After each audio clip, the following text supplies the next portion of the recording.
Assalamualaikum warahmatullahi wabarakatuh. Waalaikumsalam warahmatullahi wabarakatuh. How are you? Okay, semua. Right. Okay, sir. Before we start, any question regarding last class? So you have to, we have to understand the basic 4 types of externality.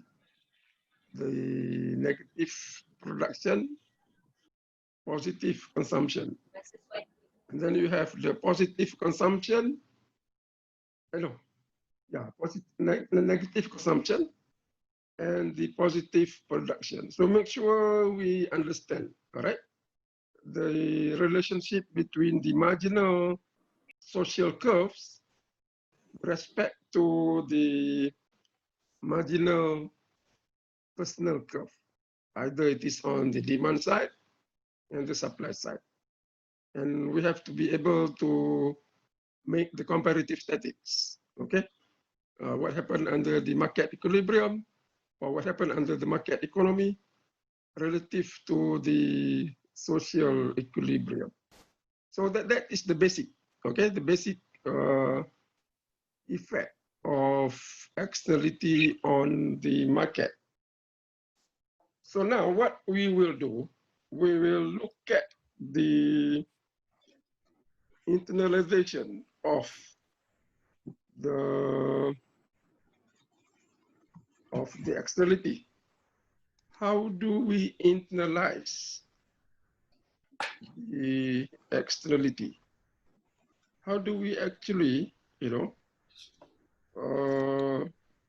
add the marginal benefit or the marginal external benefit or the marginal external cost to the consumption or production process. So in other words, how do we actually add the marginal external cost to the total cost function and the marginal external benefit, to the benefit function? Or, it can be marginal cost and marginal external benefit, right? So this is what you call the internalization of externality. So that is the internalization of externality, of externalities. That means, how do we actually, add? So here, the economic agents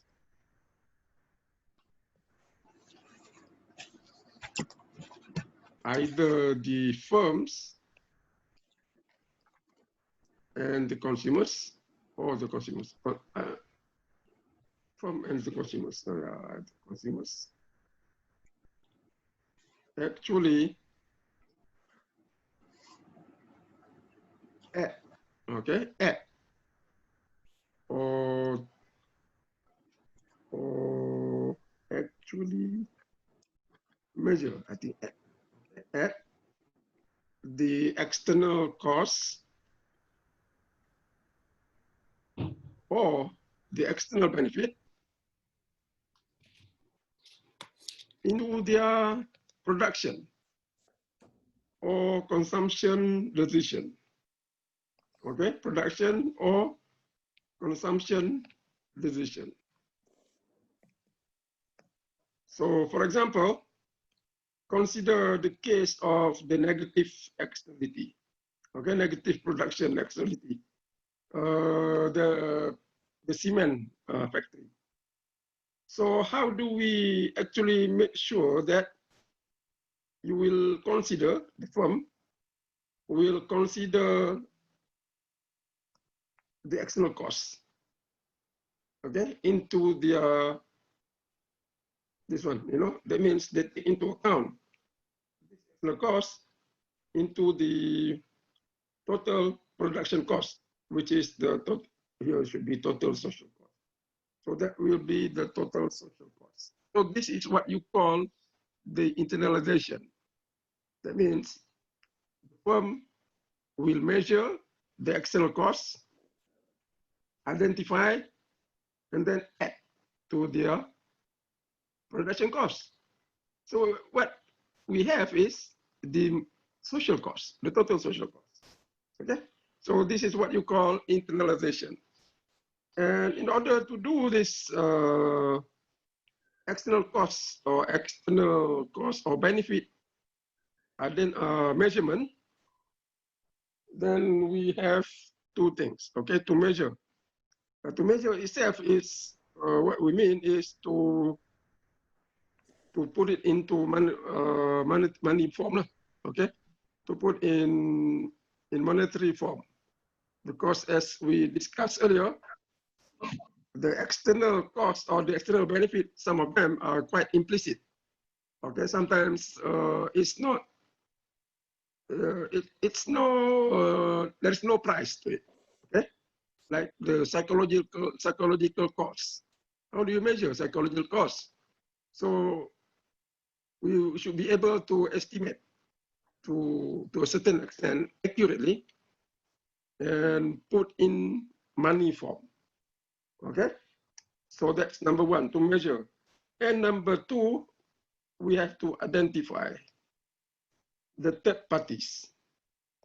Who are the party that is affected by the externality? Okay, so that is one or two things that we need to do, in order for us to correctly measure or identify the external benefit and also the external costs. Okay, any question? So that is what you call the process of internalization of the external costs. All right. Okay. So you have to be able to identify, all right, who are the people that are affected by the externality, either positive or negative. Now, how do we internalize? There are three methods, three basic methods. Number one is voluntary. Number two is what you call private bargaining. Okay, private bargaining. This is called Cost Theorem. And number three, government. Okay, government intervention. So in other words, there'll be government policy. So let's discuss number one, voluntary. Now, voluntary means what? This is the simplest thing. Voluntary means the economic agent, okay, which produce. So here, the economic agent, the agent that produce the externality, okay, that produce the externality will voluntarily, okay, will voluntarily without any problem, okay, that produce the externality voluntarily add, okay, voluntarily add the external cost if it is negative externality, or if it is external benefit, then it will also be considered. Okay, so that would be the first method, voluntarily. That means you, okay, looking at your production process and contribute to the air pollution, voluntarily take into account the effect that you incur to the third party. So that is what you call voluntarily. So again, the example is the cement factory. Okay, so the cement factory will by itself, okay, without any push from other party, will identify, measure the external costs that it generates to the other party, and that will be considered into its production costs. So you will achieve, okay, once we do that, you will get the MSC equal to the MEC plus the MEC, and therefore you will get the social equilibrium. Okay, that will move to the social equilibrium. So that is voluntary, okay? Voluntary internalization. Now, problem is, now, do you think people voluntarily include these externalities into their decision? No. Suppose you have the cement factory. Do you think the cement factory will voluntarily include all these externalities that they cost to the third party into their production costs? No, sir. No, Is it easy or is it not easy? it's not easy. It's not easy, okay? This is quite difficult to happen. But if you look at the Islamic perspective, okay, if let's say the firm is Islamic, you know, people are very Islam, you know, pakai kopiah, you know, Islamic. I'm not saying that they are good. It doesn't mean physically pakai kopiah means Islamic, but they are Islamic. Okay, if you follow the Islamic principles, okay, I think this can be done because it is one of our duty. Okay, that we make sure what we do doesn't affect negatively other people, or positively, that's good, but negatively, you know, it doesn't. We must take into account the effect. For example, if you are traveling on a road, if you see some obstruction, you know, let's say a rock or a branch, you have to remove it from the road. So that is, you know, Islamically, that says voluntarily we should include all this negative effect that you incur to the other parties into your decision-making process. Okay, so I think that is, but it doesn't happen. Okay, it doesn't happen. Principally or theoretically, of course, but reality, I don't think any firm, you know, that will consider the externality into their production costs. Okay, so voluntary, very, very, I mean, very, very remote possibility. Okay, of course, it's one of the way. Okay, if people have all these ethics, and you know, it is instilled in their way of life, I think it can be done. But it's a big but. Okay, it doesn't happen. So that's voluntary. It's still a possibility. Now, number two, we are looking at the private bargaining. Okay, that is Cost Theorem.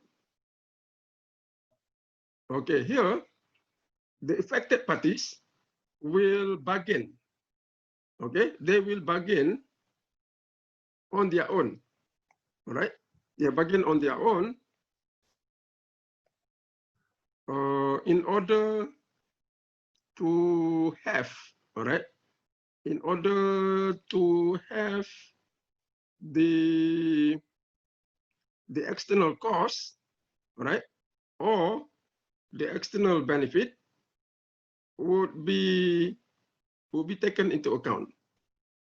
Okay, would be taken into account. So in other words, the government, okay, the government is just It's just there to make sure that the bargaining process will go smoothly. For example, again here, let's look at again the cement in the cement factory.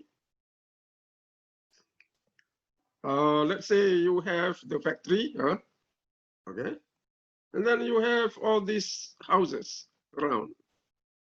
So under the Cost Theorem, the party that is affected, which is the residents around the area, okay, the residents here will bargain or will negotiate with the factory so that the factory will take into account the external costs. Okay, will take into account the external costs into their production costs. And by doing that, you will get the social equilibrium. So it's a bargaining, okay? It's bargain. You go and meet the factory, and then you bargain to make sure that the firm will take into account the externality that they cost to the residents. So it's just private bargaining. There is limited role of the government. Okay, the government is just to make sure that the bargaining will take place and they will bargain smoothly. So what I will do next is we are going to define, okay, what is the cost theorem.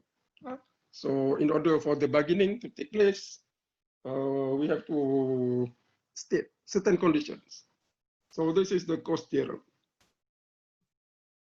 Okay. The cost theorem says when property rights, okay, under the condition when number one, property rights are well defined.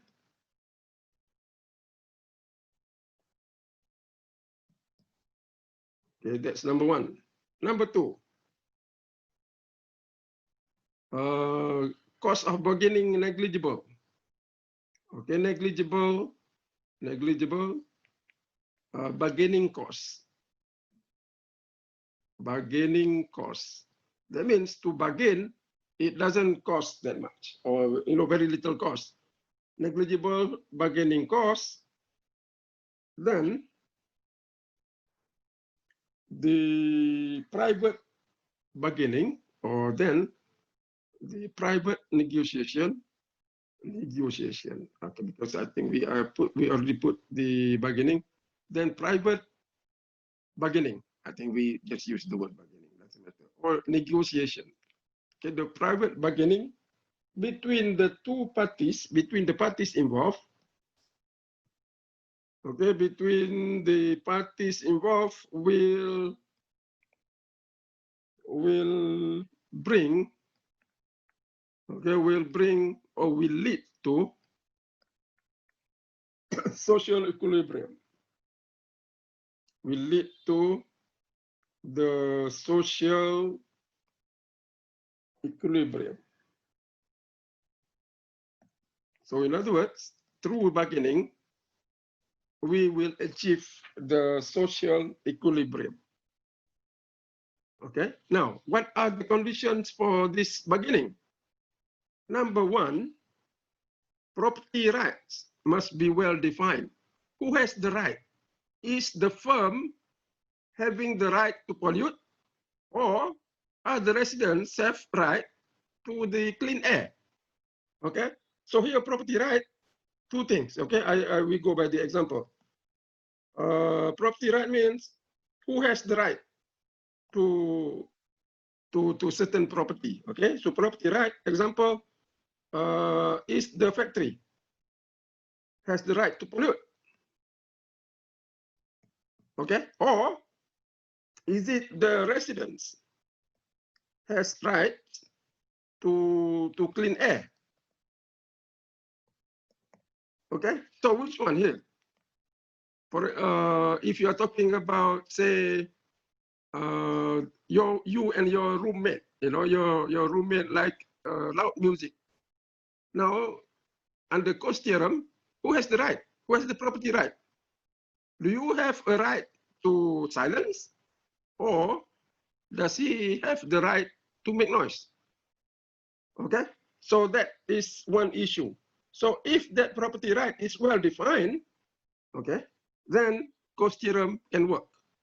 Property right well defined, that doesn't mean, okay, well defined, it doesn't matter whether it is the factory or the resident. So here, regardless of the, what do you call it? Regardless of who has the right, okay? Regardless of who is assigned the right. Okay, it doesn't matter who is assigned.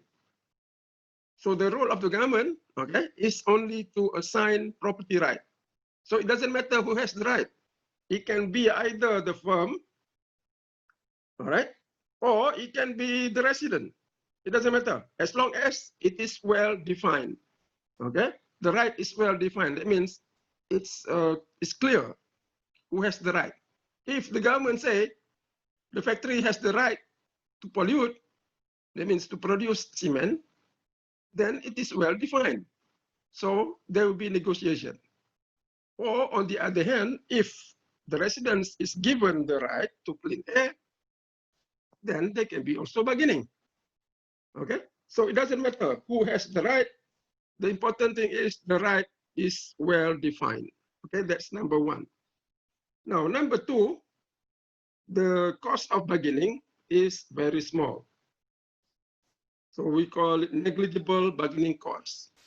So in other words, for you to bargain with the factory or for you to bargain with your roommate, it doesn't cost millions of dollars.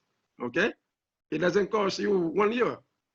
So it's quite simple bargaining. Okay, cost very minimum. Okay, so that is the condition for the cost theorem. Now, if that holds, then we can bargain privately. Okay, and then that bargaining will lead to the social equilibrium. Okay, so that is cost theorem. So the role of the government is only to make sure that the bargaining can take place smoothly and the property right is well defined. Okay, so that is cost theorem.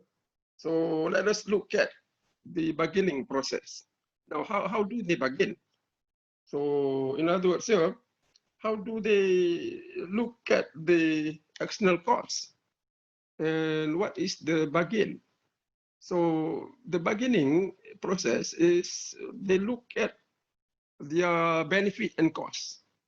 All right, benefit and cost. In terms of if your benefit is more than the cost, then what you do? If you bargain, okay, let's say you bargain with your friend who like the loud music. Now, how do you bargain? In other words, if your benefit from the reduced sound exceeding the cost that exceeding the cost that you get from the sound, then what do you do? Okay, that is the main issue now. Okay, so let's say this is you, and that is your friend. Now you want to bargain with him, all right? And he make very loud noise, sound from the music. So how do you bargain with him? So you look at the benefit cost. If the marginal benefit, okay, so if your marginal benefit that you get from silence or reducing the sound is bigger than the marginal cost that you get from the sound, then what are you going to do to him? Let's say you want to study for an exam, okay? So the marginal benefit from the reduced sound okay, is bigger than the marginal cost of him of you that get from the sound. Okay, marginal cost that you get from that sound. So what are you going to do to him? Make him Now we are stop. negotiating. Okay, you are beginning with him. How? Anybody has some idea?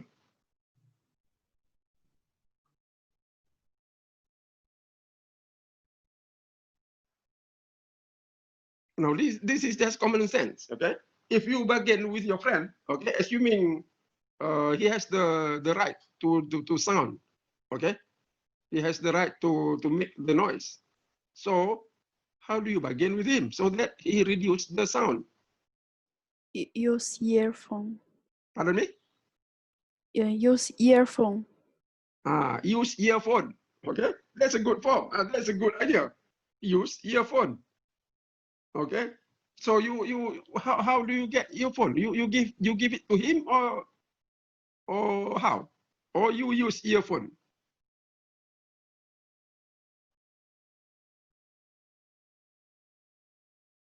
Okay, that means the earphone you have to, he has to use the earphone. All right.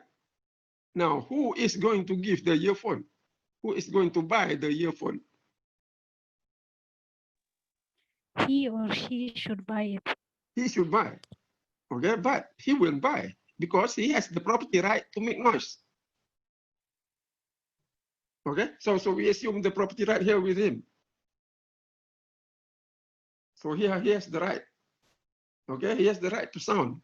So he won't buy the earphone.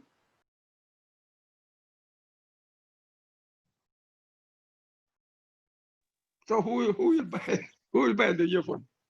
Then I will use the earphone. Pardon me?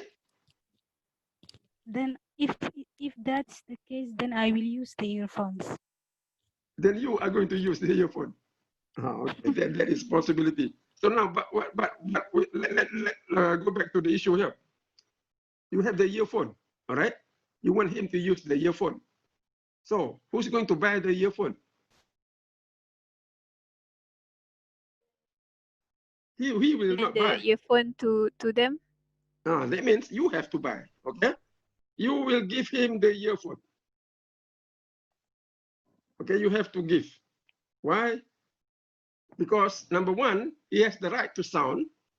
Number two, your marginal benefit is bigger than your marginal cost. So you will gain, okay? Then there is a net gain. If your marginal benefit is bigger than marginal cost, that means what? That means we proceed and do it. So the marginal benefit is bigger than the marginal cost. So what happened is, one way is you buy the earphone, give it to him. So that is bargaining. Okay, okay. That's one way to bargain. But on the other hand, if you have the right to silence, and he wants to listen to radio, all right, then how? That means he should bargain with you, okay? So for him, again here, if the marginal benefit is bigger than the marginal cost, the marginal benefit of him, listening to loud music is bigger than the marginal cost of the that you get, okay, the marginal cost that you get from the sound, okay. So then, what are you going to do? I mean, what do you do to him, or maybe what will he do to you to so that he will be able to listen to music?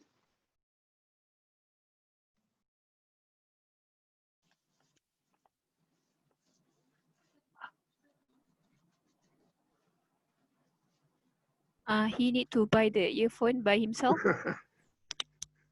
Okay. Now suppose he doesn't want the earphone. He wants music in the air. So what to do? We ask him to go to the library. No, yeah, he can ask you to go to the library. But I said I don't want to go to the library. Okay, so that's the bargaining. So you have to bargain wisely. Okay, so you have to give a solution that will be based on the marginal cost, marginal benefit. Now, for this cost theorem, the one of the important aspect is that when you take into account the externality, we are talking about here cost bargaining. Okay, we are talking about compensation. So when you bargain, you compensate. Okay, compensation to cover. Okay, to cover the externality. In other words, the earphone. Okay, the earphone is like compensation. Okay, to make sure that he will take into account the externality, that means he internalize the externality. What is the compensation? You give him your phone, all right? The other way around, if you have the right to clean air, he asks you to go to the library. Now you must be compensated for you to go to the library because you have the right to silence. Okay, so are you going to do that? If he said, okay, you go to the library, you study. No, I don't, because I have the right to silence. So how can he make you going to the library? There must be what? Some form of compensation to cover the externality. So what compensation do you expect from him? Do you want from him? If he asks you to go to the library? We lend him transportation. Give me 50 ringgit, transportation cost. So in that case, the externality does not involve only transportation cost. It involves your time cost. It involves other costs. So if you just ask him transportation cost, he'll be very happy because you underestimate your externality. So there must be compensation. All right. He asks you to go to the library. Okay, compensate me my what do you call it, the reduction of my marginal benefit, which is the external cost. So therefore, maybe you ask him to give you 100 ringgit, including meal, transport, your time. Okay, so if he is willing to do that, then you do it. So it's up to you. The key here is compensation. Okay, so let's look at this model. How do we compensate? All right, the compensation is of course related to the marginal benefit and the marginal cost. So let's go back to our diagram. Suppose you have the negative externality, okay, the negative production externality. And we are again here, going back to the cement production, you have the marginal benefit. That is the marginal cost. And that is our marginal social cost. And the equilibrium is EC. That is our social equilibrium. So through bargaining, okay, the affected party, which is the residents, will bargain with the factory so that you will get to the social equilibrium. So through the bargaining, okay, through the bargaining, that will lead to the social equilibrium. So let me just label the equilibrium. You have QC, that is PC, and that is PS, QS. All right. So bargaining means, you have to look at the difference between your marginal benefit and the marginal cost, and then we decide, okay, which way compensation should go to or from. Now let's say case number 1, the firm has the right to pollute.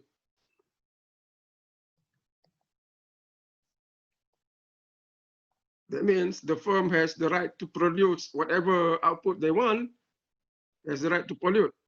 So that means the residents, which is the third party, will have to bargain, okay, with the firm, and that bargaining will lead us to the social equilibrium. All right. So now, okay, we're looking at a market situation. Suppose the firm has the right to pollute. Where is the initial production? Where is the Q now? Okay, if the firm has the right to pollute, where is the initial output level that the firm will produce? Look back into the graph. Where would be the output level?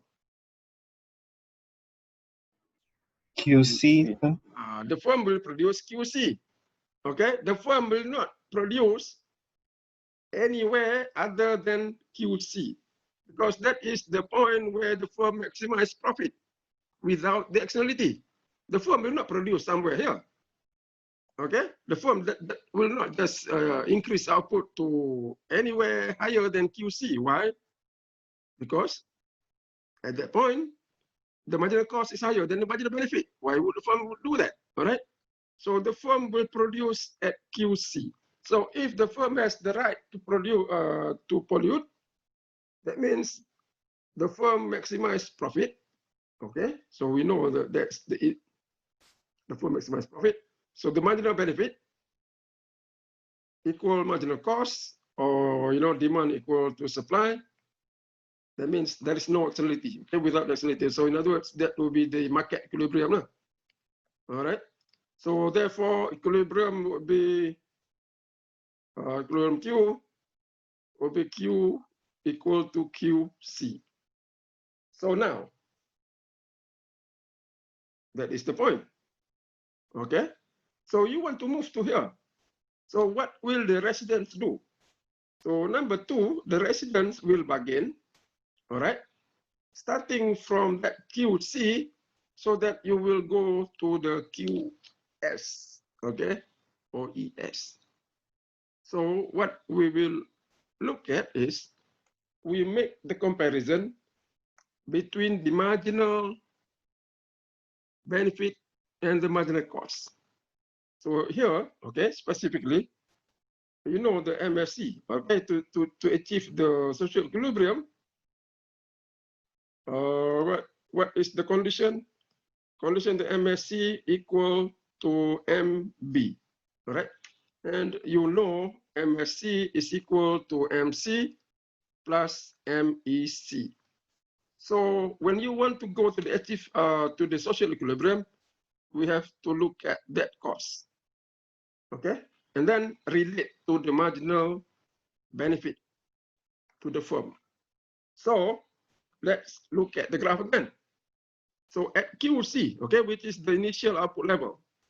Now at QC, you compare the marginal social cost, and that is, of course, the marginal external cost, you compare the two things. Now, what can we say? The marginal social cost relative to the marginal benefit, which one is higher? MSC is higher than MSC. So there, the MSC is higher than the marginal benefit.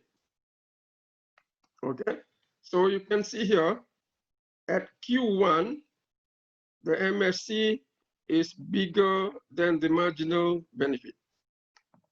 All right. Now the firm has the right to produce. Okay. And of course, the residents want the output to be produced, to be reduced. So that they will reduce the externality. So if the marginal social cost is bigger than the marginal benefit, then what will the residents do? The marginal social cost here is higher than, of course, be higher than the MEC, all right? It's higher than the marginal benefit. So what the firm does, the firm will be willing, I'm sorry, not the firm, okay, since the marginal social cost is larger than the marginal benefit, the residents is willing to compensate, okay, the firm to reduce output, okay, to reduce output by 1 unit, to reduce, compensate the firm to reduce output by 1 unit. And what is the compensation? The compensation is I pay what? I pay the firm, okay, pay the firm up to, what is the externality? Up to the MEC at QC. So the residents is willing to pay, okay, compensate the firm, which is up to MEC, in order for the firm to reduce output by 1 unit.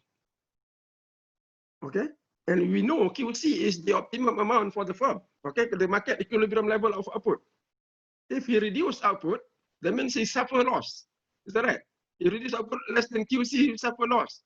So in order to cover the loss, we are going to compensate the firm up to MEC, which is the gap between the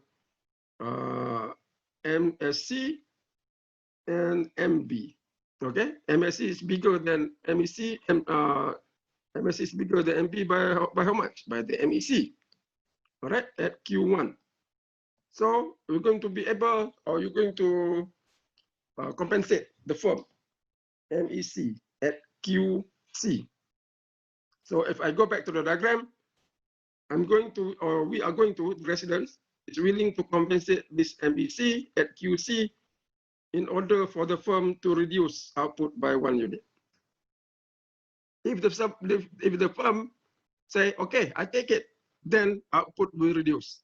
Okay, suppose the firm take that offer, reduce output by one unit. So now the firm is producing 1 less output than QC. Suppose it is Q1. Okay, now at Q1, what can you say about the MSC and the MB? MSC higher than MB. Okay, MSC is higher than MB. Okay, there is still, you still have that MEC. Okay, now what will the residents do?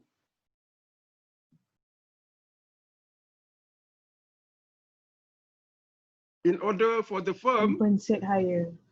in order to get the firm to reduce output, it will compensate again, because the MSC is bigger than the marginal benefit to the firm. Okay, the MSC to the society is larger than the marginal benefit to the firm. So we are willing to compensate the firm again by the difference. Okay, so that the firm will reduce 1 more unit output. So again here, you will see that the firm will, or the residents will, so let me start. Okay, let me start again. Compensate the firm to reduce output by 1 unit, pay the firm up to MEC at QC. Since the MSC is, since the MSC is bigger than MB by MEC at Q1. So, all right, the firm will be compensated, all right, will get compensated by the MEC, will get compensated by the MEC, and will reduce output by 1 unit to Q1. Okay, so now at Q1, the process will repeat itself. Okay, so I don't have to explain another time. You go back to the graph at Q1, which is 1 unit less than QC. You will see the marginal cost, or the marginal social cost, is higher than the marginal benefit. So what we do, we are willing to pay him again by the amount of the difference. Okay, so we're going to pay him by the amount of the MEC at Q1. Okay? So we are willing, or he will take the offer, reduce the output. So the output will reduce up to where? So the output will, if you look at the process, the output will be reduced, you know, because the MSC is still larger than MB. Now, where would the bargaining stop? QS. QS. When you reach QS, okay? At QS, the marginal social cost is just equal to the marginal benefit. I'm not going to compensate him anymore, okay? Because what the society get in additional benefit, if it just equal, no, I'm sorry, what the society get in the marginal external cost or the marginal social cost will be just as big as the marginal benefit to the firm of producing that one more unit. So I'm not going to compensate. So that will be the stable point. So the compensation will continue until you reach the QS. Okay, so at QC, K1, you will see the MSC is bigger than MB. So again, you compensate. Okay, compensate the firm so that output will be reduced.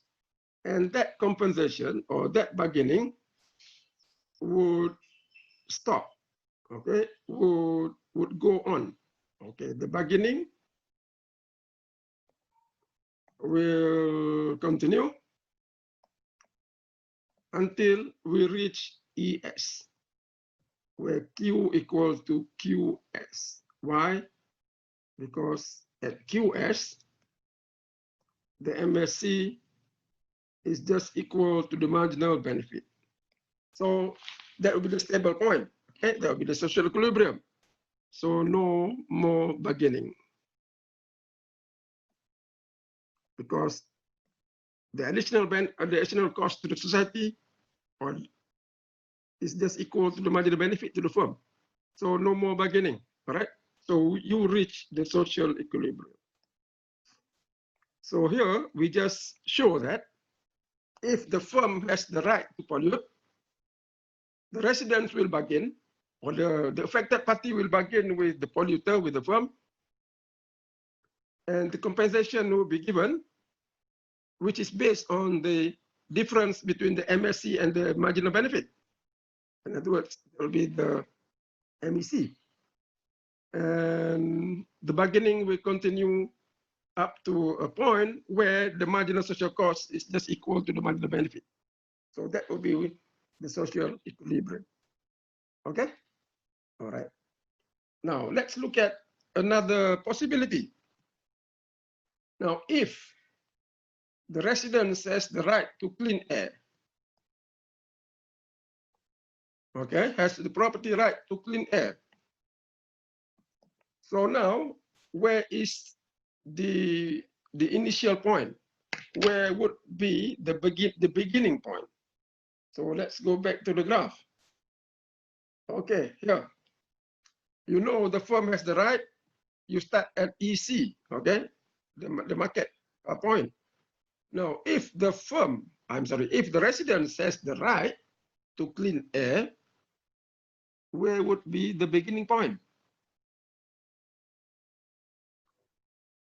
Look at the graph. Just think. Anybody?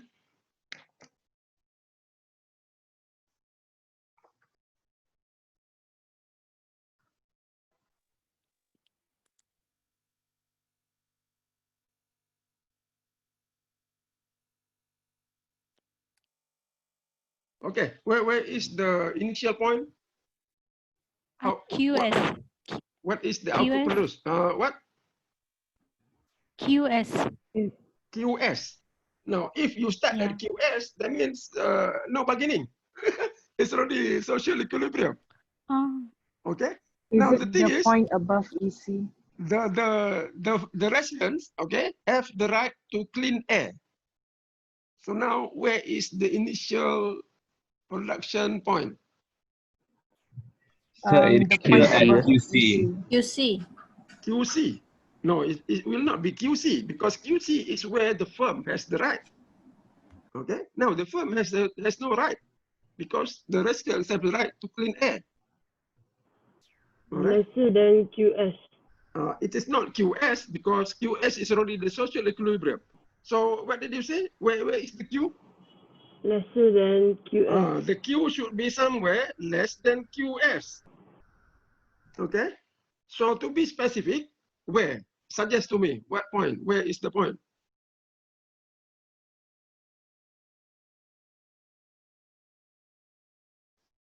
Okay, you're right. It can be less than QS. You know, give me one point, whatever point is. Q1. Q1. Shouldn't you mean Q1 here? It shouldn't be. No, the thing is, we already say that will be less than QS. Okay. So where is the point? Where is the output level? Give me one of the easiest output level. 0. 0. Okay. So we start with 0. Because the residents have the right to clean air. It doesn't want any pollution. All right. Now the cement factory want to build the factory there. So they will bargain with the residents. And that bargaining will lead to ES. Okay. So what the firm does, the firm will compare the marginal benefit, all right, and the marginal social cost and compensate. So let's say we start at Q equal to 0. Okay. So if you look at this output Q equal to 0, what can you say about the marginal benefit and the marginal social cost at the output equal to 0?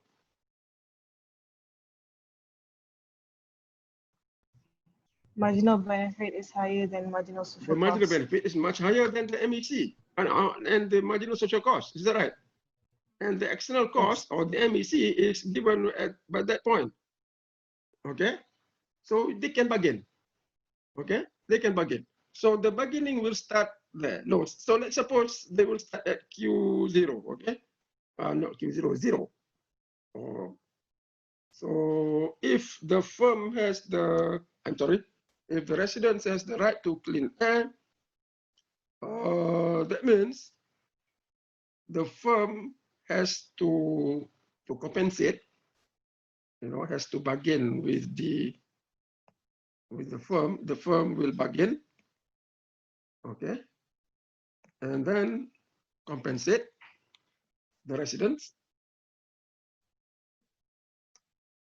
so that will reach QS, okay, ES or where Q equal to QS. So initially, we'll start at Q at 0, okay? So say, initially, you start Q equal to 0, because you want clean air, that means no pollution at all right? Clean air, no pollution at all, or no externality at all. So the firm wants to produce output. So the firm wants to produce output, want to increase output. So what they will do? So we look at Q equal to 0. The MS, the MB, okay? The MB, the marginal benefit of the firm to produce one more unit of output, and Q equal to 0.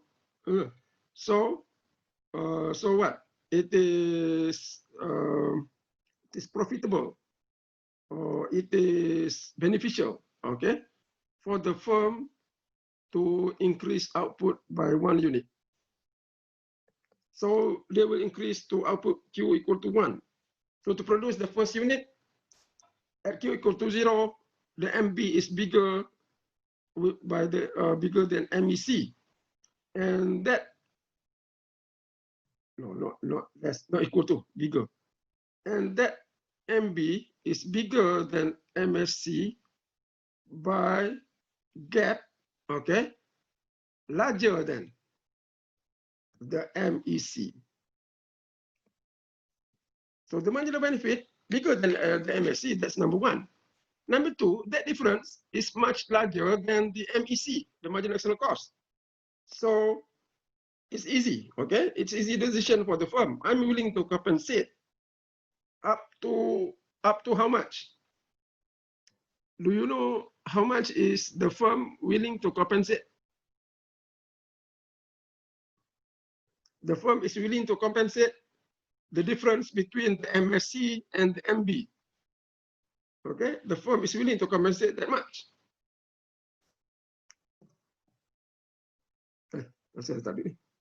Okay, you need to compensate that much. Okay, I cannot write over there. Okay, so the firm is willing to compensate the difference between the MB and MSC. Okay, it's willing to compensate that much. And the residents is willing to take how much? Is willing to take at least what? The external cost. Okay, the residents is willing to take at least MEC. Okay, so therefore, what happened? They will the firm will compensate, will pay. Okay, the firm is willing to pay up to the difference. The firm will pay, and the residents will take the payment as long as it is larger than the MEC. I think larger than the MEC. Okay, so what happened? They will produce that first unit. And again, the process will be the same. At Q equal to 1, what happened? What can you say about the MSC and the MB? MB is still larger than the MSC, is that right? And the gap is larger, of course, than the compensation wanted by the residents, which is the MEC. So therefore, they will produce one more unit. And the process will continue. Where would they stop?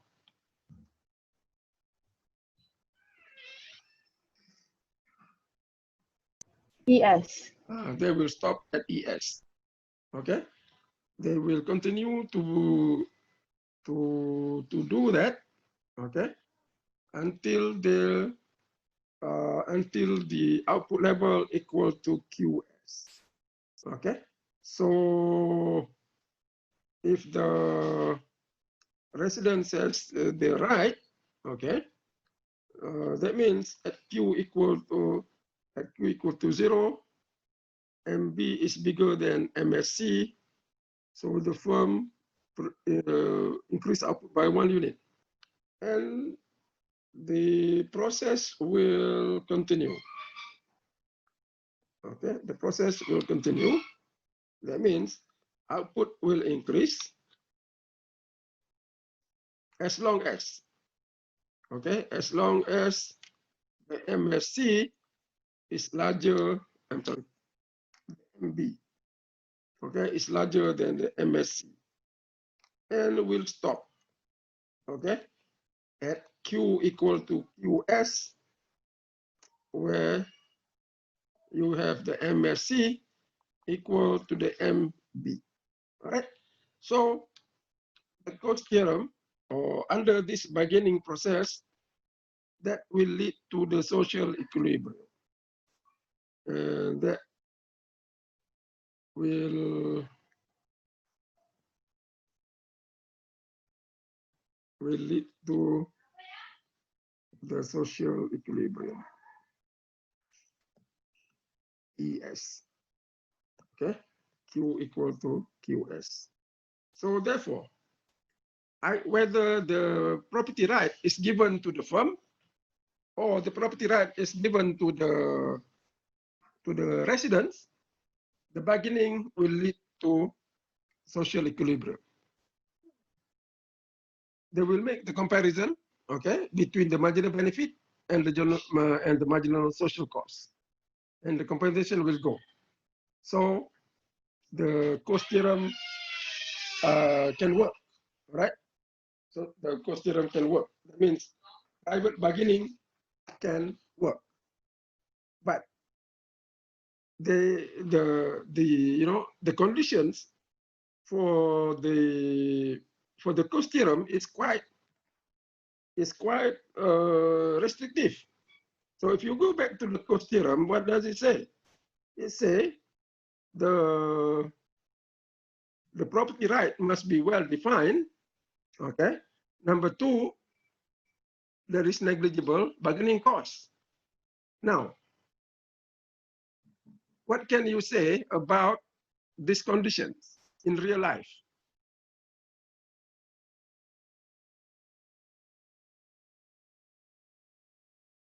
And that will restrict, okay? That will restrict the application of Cost Theorem. So if you look at, you know, these two conditions, what problem can arise, you know, from this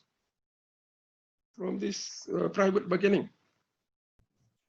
Refusal to compensate. Number two, the problem of measuring the externality. Okay, that will get more serious if you have bigger group. All right. So problem here is you have what? You have bigger group. In other words, say, okay, bigger group, either the firms or the third party. Okay, either the firm, the consumers, okay, or third party. Now let's go back to the cement factory. Now the third party can be very big group that live around the area. It can say about 10,000 people. Okay, 10,000 residents. So that's a problem of computing the compensation. Okay, so that's one. Again here, if there is a bigger group, then what about the bargaining costs?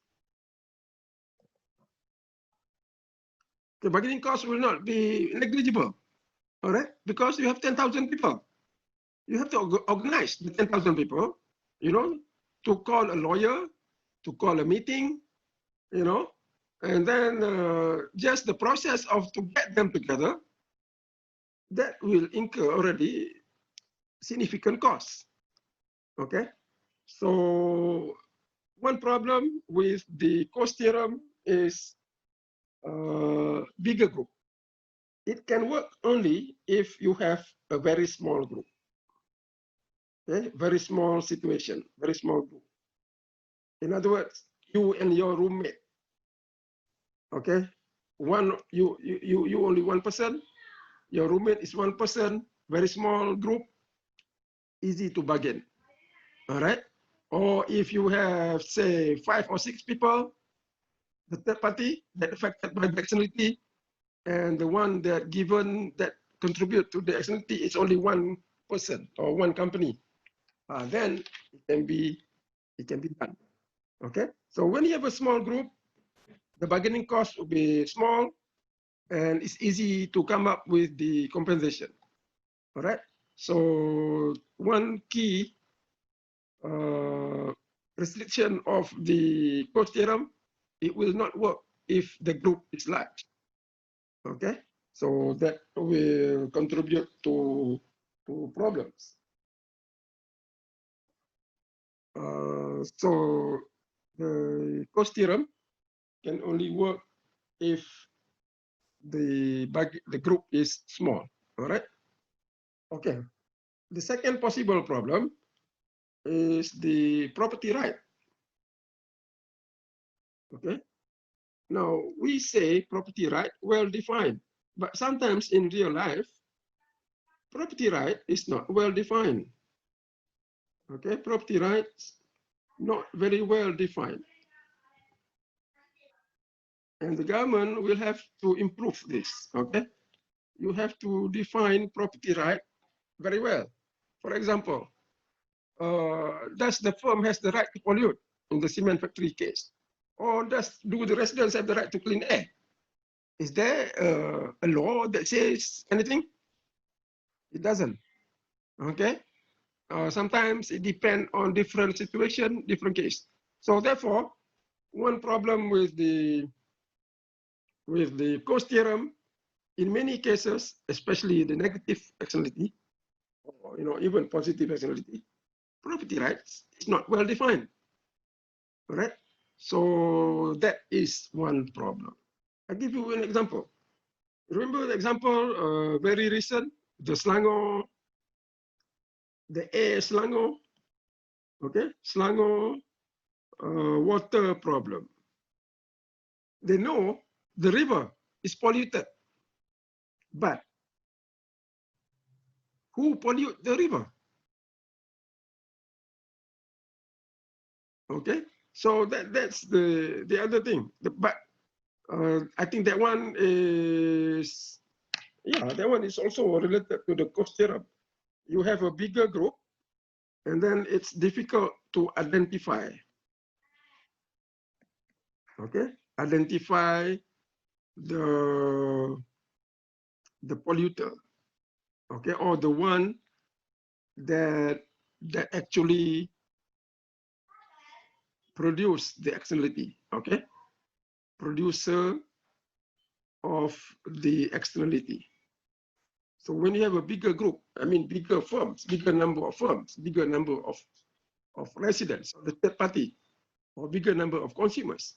So it's difficult to identify who is the producer of the externality. The most recent example is the Ice Selangor problem. Okay, the river is polluted, but the government do not know where it come from. Okay, okay, that is one. And sometimes the property right is not well defined. Thus, the firm has the right to just release their waste to the river, or does the people, the consumers, okay, has the right to clean water. So that is another issue, all right? So in that sense, the Cost theorem is very limited. We will need, you will need the government. So here, limited usage of Cost theorem. So we come up with the third possibility, government intervention. All right, before we move on, any problem? Any question about this Cost theorem? No, it's an important concept. All right, important concept that develop bargaining. So if you look at more larger cases, Cost theorem can relate to this, suing cases. That means one group of people suing a company or a factory that pollute. So they go to the court. So, so that is based on Cost theorem. Of course, it's not 100% Cost theorem because it involves larger bargaining costs and it involves what you call a legal process. Right? But the basis is the Cost theorem. So if you don't have any question or any comment, then we go to the government intervention. Now, what will the government do? Or how can the government interfere with the market to internalize the externality? So the government intervention here is to internalize the externality.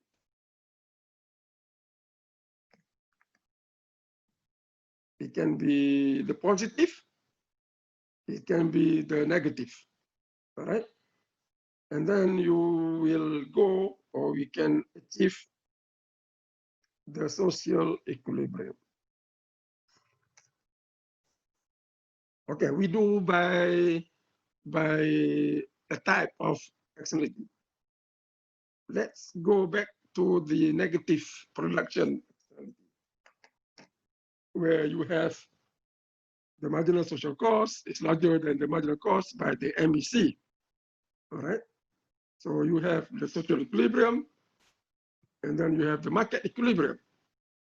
So now question is, the Cost Theorem has very limited scope. Voluntary is very remote. So it's a good case, okay, for the government to come in. So what will the government do? Or what can the government do?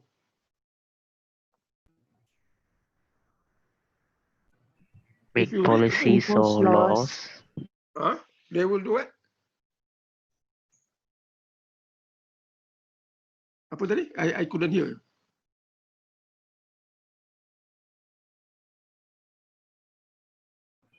Create policies or laws. One is by law, okay? For example, in this negative production, which is very common, okay? The government has, not just Malaysian government, the global or the international government has many laws and regulation that will control the negative externality. So for the negative externality or negative production externality case, you have very established, okay, very established rule. So one, the government can introduce regulations and laws so that you will achieve the ES. So if you look at our government, do you know any law that the government put, especially in terms of the negative production externality, or any regulation? Do you know of any?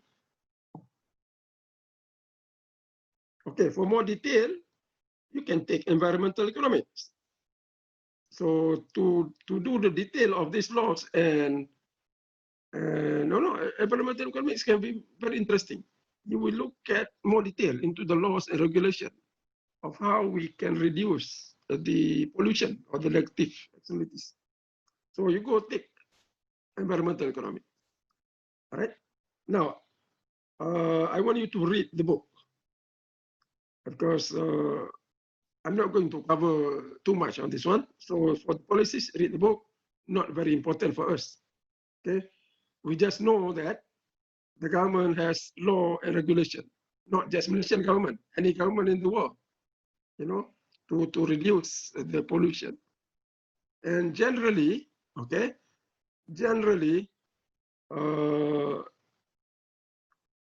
they can put a regulation on technology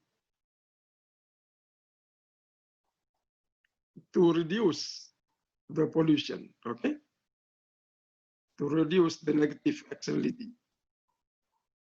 One example is that for maybe factories, the government will require the factory to buy a certain technology that can filter, okay, filter the dust.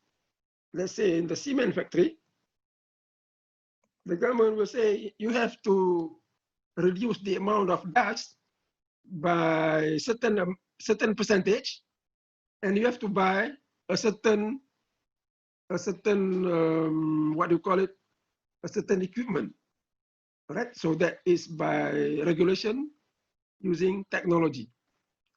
Or if you look at cars, okay, cars produce carbon monoxide.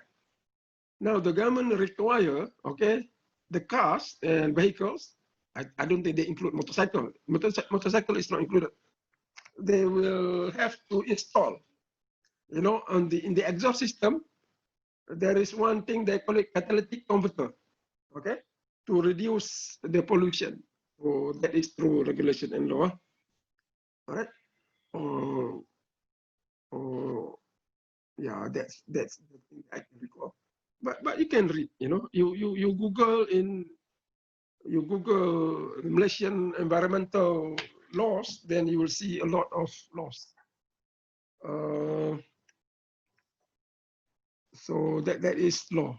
Okay, very interesting. If I have one or two, you know, maybe I can bring up next class. Yeah, maybe you do that.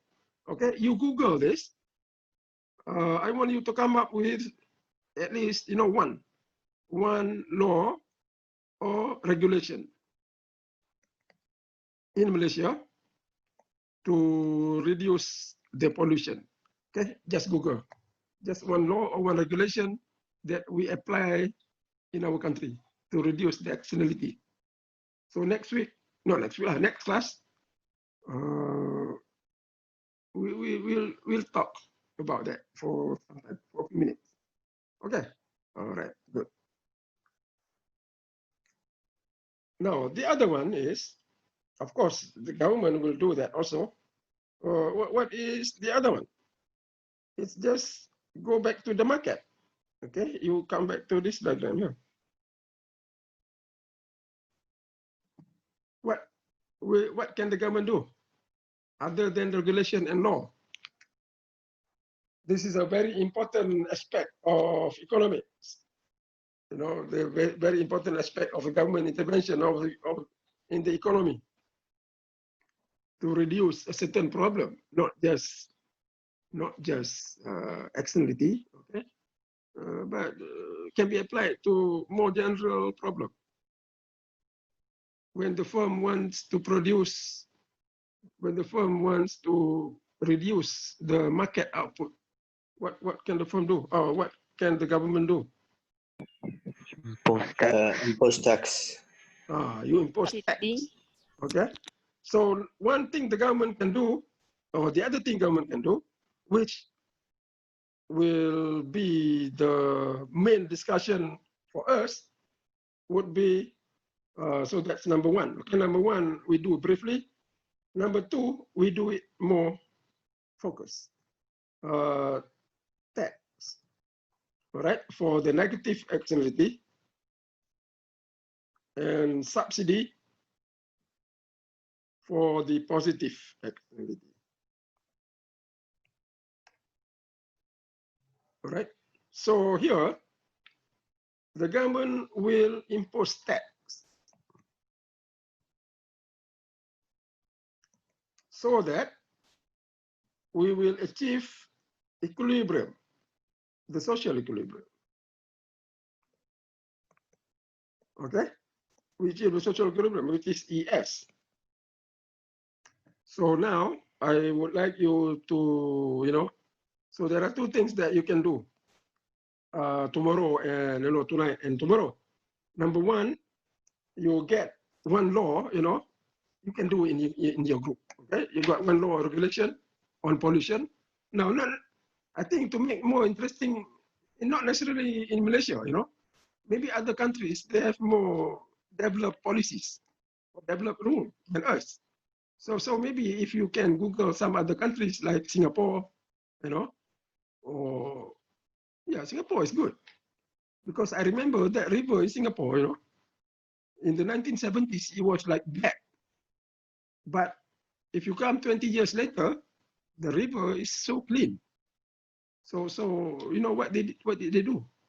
So you know you can look at other countries, and also you read on the part of the tax and subsidy, how the government impose a tax in order for us to achieve the social equilibrium. Okay, any question? Now I will stop here because we have another class at 11:30. No, you know, another class. So in 1 or 2 minutes, you have anything? Anything that you want to ask? Any question? Any comment? Okay. All right. So I will stop here, and then we will see you again on Wednesday.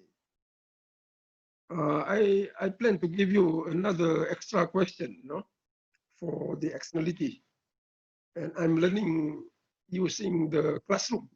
You know the, what do you call it? The Google Classroom. Google. Google Classroom. I think I want Yes, to use sir. that. I'm learning. You know, hopefully by tomorrow or Wednesday, I should be able at least to use, you know, how to put the assignment. You know, this thing is quite difficult for me to learn. I am, you know, I'm still learning, you know, this kind of thing. But you can learn very fast on that. So I'll see you again. Assalamualaikum warahmatullahi taala wabarakatuh. Waalaikumsalam. Waalaikumsalam. Thank